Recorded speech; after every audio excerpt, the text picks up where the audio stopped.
You bought your first miner and are ready to scale up. Now the question, should you buy another miner or should you upgrade your owning one? Does it make a difference? Well, this will be a short video about that, so if you're asking yourself the questions, you might find the answers here. When you create a new miner, you might be tempted to do that every time because you get a new nice looking NFT with potentially some custom stuff like rarity, like visuals, where you're like, okay, next time I'm also buying a new one. Maybe I get something different this time. Well, to be honest, it doesn't matter because these are not having any value, at least from my point of view, because they are not increasing your earnings.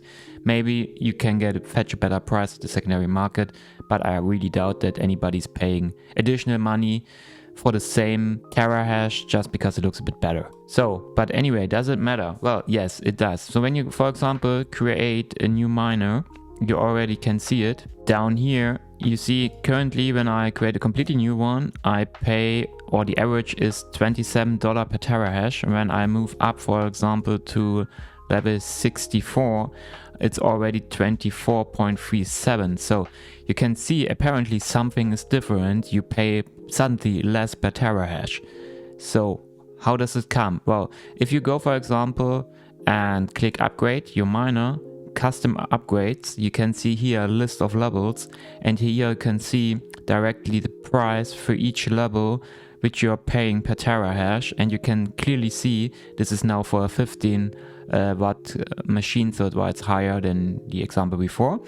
But you can clearly see that when I move down and increasing my terahash, I pay less for each additional terahash. So I'm starting at 30.93 with 1 terahash, and if I am at 128 terahash, everything from 128 to 192, I pay $29 per terahash. So you can see you're losing money, or you're leaving money on the table if you're each time creating a new miner, but you should upgrade your existing ones. Should you always do it? Well, that depends a bit on your goal, what you want to do in the long run with the miner, because you need to keep in the back of your mind, if you want to sell your miner on the secondary market, it shouldn't have too much computing power, because at some point people are not willing to pay you the money, even though maybe the price per terahash is really great. But if you have something like this, I mean $22.55 for a 20 watt terahash thing is amazing, but I will definitely not spend $112,000 to buy this. I can't. So you need to think about, okay, does it make sense? How far will I increase it if I in the future plan to reselling it? Maybe, I don't know what your goals are. Or you could be ramping up a miner to flip it. Then you also need to keep in mind that at some point these are getting too expensive to flip on the secondary market. So then it may make sense to create a new miner.